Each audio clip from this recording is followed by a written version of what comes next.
இயேசுவே ஆண்டவரே, உமக்காக நாங்கள் வாழும் பொழுது எங்கள் வாழ்க்கையில் வருகின்ற சிலுவைகள், கஷ்டங்கள், துன்பங்கள் இவற்றையெல்லாம் தாங்கிக் கொண்டு உம்மை பின்தொடரும் பொழுதும், உம்முடைய கட்டளைகளை கடைபிடித்து வாழும் பொழுதும் நாங்கள் அன்பையும் அமைதியையும் மகிழ்ச்சியையும் கொடுக்கும் பொழுது நீர் எங்களை நிறைவாக ஆசிர்வதிக்கின்றீர். நீர் கொடுத்திருக்கிற இந்த அழைத்தலுக்காகவும் உமது அன்பிற்காகவும் உமது இரக்கத்திற்காகவும் நன்றி சொல்லி உம்மை ஆராதிக்கின்றோம். முதல் வாசகத்திலே நாம் இவ்வாறு வாசிக்கின்றோம்.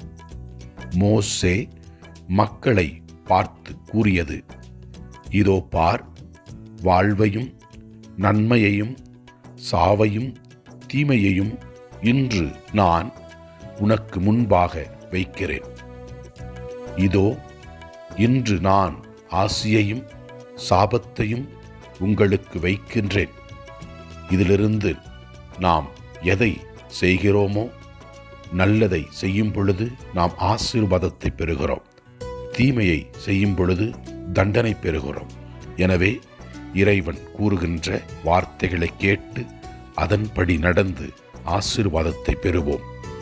நற்செய்தி வாசகத்திலே ஆண்டவர் இயேசு கிறிஸ்து இவ்வாறு கூறுகின்றார், என்னை பின்பற்ற விரும்பும் எவரும் தன்னலம் துறந்து தம் சிலுவையை நாள்தோறும் தூக்கிக் கொண்டு என்னை பின்தொடரட்டும்.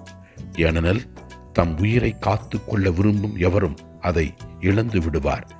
என் பொருட்டு தம் உயிரை இழக்கும் எவரும் காத்து கொள்வார். மேலும் கூறுகின்றார், ஒருவர் உலகம் முழுவதையும் தமதாக்கிக் கொண்டாலும் வாழ்வையே இழப்பாரானில் அவருக்கு கிடைக்கும் பயன் என்ன என்று. ஆண்டவரே இயேசுவே, நாங்கள் உமக்காக எதையும் செய்யும் மனத்துணிவை தாரும்.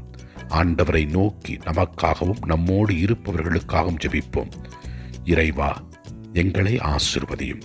எல்லாம் வல்ல இறைவன் தந்தை, மகன், தூய ஆவியார் நம் ஒவ்வொருவரையும் ஆசிர்வதிப்பாராக. இயேசுவுக்கு புகழ். மரியே வாழ்க. ஆமென்.